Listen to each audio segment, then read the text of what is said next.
हम शेयर करने जा रहे हैं बहुत ही हेल्दी और टेस्टी अलसी के लड्डू। अलसी हमारे लिए बहुत ही फ़ायदेमंद होती है। अगर आपके घुटनों में या कमर में दर्द है, अगर आपके बाल झड़ रहे हैं, आप ये अलसी के लड्डू इन सर्दियों में बनाएं और इन लड्डुओं को आप रोज़ एक खाएं। ये खाने में जितने टेस्टी होते हैं, बनाने में उतने ही आसान है। जिसके लिए हमने लिए आधा किलो अलसी। अलसी को हमें धीमी धीमी आंच पे ही भूनना है। ये हल्के से चटकने लगेगी जब ये भुन जाएंगी। इन्हें हमें ओवर रोस्ट नहीं करना। अगर हम इन्हें ओवर रोस्ट कर लेंगे तो ये कड़वा जाएंगे, इसलिए हमें इसे धीमी आंच पे ही भूनना है। जब इसमें से चट चट सी आवाज़ें आने लगेंगी तो अलसी हमारी भुन जाएगी और इसे हम ठंडा करने के लिए किसी बर्तन में पलट लेंगे। ग्राइंडर जार में डाल के इसे हम पीस लेंगे। इसका एक पाउडर सा बना लेंगे। फिर हम लेंगे घी। हमने 1 चम्मच इसमें घी डाला है। अब थोड़ा थोड़ा करके ही हम गोंद इसमें फ्राई करेंगे।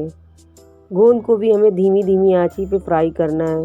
थोड़ी देर में ये गोंद अपने आप ही फूलने लगेंगे और ये क्रिस्पी हो जाएंगे। फिर इन गोंद को भी हम निकाल लेंगे। इसे हमें गोंद को धीमी आंच में ही फ्राई करना है। अगर हम इसे फुल आंच में फ्राई कर देंगे तो ये अंदर से कच्चे रहेंगे। और इसे हल्के गर्मी में इसे क्रश कर लेंगे। इसे अच्छे से हमें पाउडर सा बना लेंगे और इसे जल्दी जल्दी ही हमें क्रश करना। अगर ये ठंडे हो जाएंगे तो ये नहीं होंगे क्रश। फिर इसे भी हम बर्तन में किसी पलट लेंगे और ये हमने अलसी पीस ली, इसे भी हम इसी गोंद में मिक्स कर देंगे। इसी तरह से अब हम फिर से घी डालेंगे और हम इसमें तान मखाने तलेंगे। मखानों को भी हमें अच्छे से क्रिस्पी होने तक फ्राई करना है। इसे भी हमें धीमी आंच में ही फ्राई करना है। ये तोड़ कर देखेंगे हल्के से ये क्रिस्पी हो जाएंगे। जब इन्हें भी निकाल के इनका भी हम पाउडर बना लेंगे।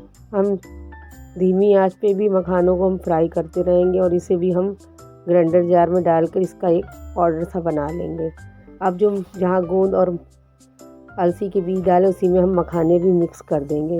250 ग्राम हमने लच्छा गरी ली है। ये भी हम इसे धीमी आंच पे इसे हम फ्राई कर लेंगे। हमें इसे ओवर रोस्ट नहीं करना, हमें हल्का सा ही इसे हम रोस्ट करेंगे तो लड्डुओं की शेल्फ लाइफ बढ़ जाती है। इसीलिए हमने सारे ड्राई फ्रूट डाले हैं। अब इसे हम जहाँ अलसी और ये सब उसी में मिक्स कर देंगे। अब लेंगे हम 1 चम्मच फिर से घी। अब इसमें डालेंगे, हमने 50 ग्राम लिए हैं काजू, 50 ग्राम लिए हमने बादाम, 50 ग्राम लिए हैं हमने इसमें पिस्ते। इन सबको भी हमें धीमी आंच पे ही फ्राई करना है। हमें कोई भी ड्राई फ्रूट्स जलाना नहीं है, इसे बस धीमी आंच में ही हमें इसे फ्राई करना है। जब ये ठंडे हो जाएंगे तब इन्हें हम निकालेंगे। ड्राई फ्रूट्स अपने हिसाब से कम या ज़्यादा आप कर सकते हैं और अगर आप और भी ड्राई फ्रूट्स डालना चाहें तो आप इसमें डाल सकते हैं। हमने सिर्फ काजू, बादाम और पिस्ते लिए हैं। जब ये ठंडे हो जाएंगे इनका भी हम एक पाउडर बना लेंगे। इसको भी हम मिक्स कर देंगे। आप चाहें तो इन ड्राई फ्रूट्स को कट करके भी डाल सकते हैं। हमने इसका सबका पाउडर बना के डाला है और आधा किलो ही हमने गुड़ लिया है। गुड़ को हमें धीमी आंच पे ही मेल्ट करना है। इसे हल्के से हमने गुड़ को क्रश कर लिया था। अब इसे धीमी धीमी आंच पे ही गुड़ को हमें मेल्ट होने तक के पकाना है। गुड़ को हमें जो है ज़्यादा पकाना नहीं, न तो लड्डू हमारे कड़वे हो जाएंगे। गुड़ बहुत जल्दी जल जाता है, इसलिए हमें धीमी आंच पे ही इसे मेल्ट होने देना है। ये गुड़ थोड़ी देर में ही मेल्ट हो जाएगा। फिर जो हमने सारे ड्राई फ्रूट्स पीस के रखे हैं इसमें हम ये गुड़ को भी मिक्स कर देंगे। अब इसे हमें चम्मच से ही मिक्स करना, हाथ से नहीं अभी मिक्स करना है क्योंकि ये अभी बहुत गर्म है, हमारे हाथ जल जाएंगे।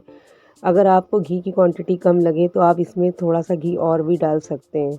इसे हमें चम्मच से ही इसे मिक्स कर लेंगे और इसे हल्के ठंडा होने के बाद इसे हम जल्दी से इसके हम लड्डू बना लेंगे। अगर ये ज़्यादा ठंडे हो जाएंगे तो ये बन नहीं पाएंगे।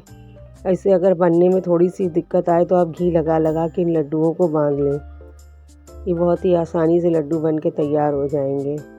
अलसी के बीज में काफ़ी मात्रा में प्रोटीन और कैल्शियम पाया जाता है, इसलिए हमें सर्दियों में अलसी के लड्डू ज़रूर बना के खाना चाहिए। ये हमारे सारे अलसी के लड्डू बन के तैयार हो गए। रेसिपी अच्छी लगे तो लाइक करिएगा, कमेंट करिएगा और शेयर करिएगा।